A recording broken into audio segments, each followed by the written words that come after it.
తులసి ఆకులు తెంచే ముందు ఈ విషయం గుర్తుంచుకోండి. లేదంటే పేదరికం వస్తుంది. తులసిని చాలా పవిత్రంగా భావిస్తారు.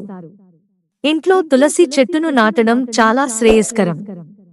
తులసి మొక్క విష్ణువు, తల్లి లక్ష్మితో సంబంధం కలిగి ఉంటుంది. ఇది ఇంటికి శ్రేయస్సు, సానుకూల శక్తిని తెస్తుంది. అయితే తులసి ఆకులను తెంపడానికి కొన్ని నియమాలు ఉన్నాయని జ్యోతిష్య శాస్త్రం చెబుతోంది. ఈ నియమాలను పాటించకపోతే వైఫల్యం, జీవితంపై ప్రతికూల ప్రభావాలను కలిగిస్తుంది. జ్యోతిష్య శాస్త్రం ప్రకారం తులసి ఆకులను కోసేటప్పుడు ప్రత్యేక శ్రద్ధ తీసుకోవాలి.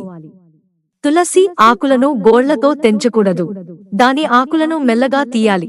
జ్యోతిష్య శాస్త్రం ప్రకారం సూర్యాస్తమయం తర్వాత తులసి మొక్కను తాకడం నిషిద్ధం.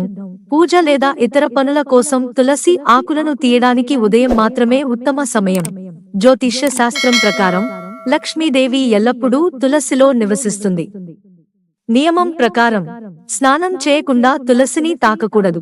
శాస్త్రం ప్రకారం ఏకాదశి, ఆదివారం, చంద్రగ్రహణం లేదా సూర్యగ్రహణం నాడు తులసి ఆకులను తీయకూడదు. అవసరమైతే ఒక రోజు ముందుగా తీసుకో. ఇది శుభ ఫలితాలను తెస్తుంది. డబ్బు కొరతను నివారిస్తుంది. తులసి మొక్కను ఇంటి పైకప్పు మీద పెట్టకూడదు. ఎందుకంటే ఇది ఇంట్లో గొడవలకు దారి తీస్తుంది.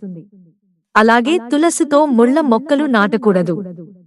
నిజానికి ఇది అశుభమైనదిగా పరిగణించబడుతుంది. మిత్రులారా, ఛానల్ సబ్స్క్రైబ్ చేసుకోవడం మర్చిపోకండి. ధన్యవాదాలు.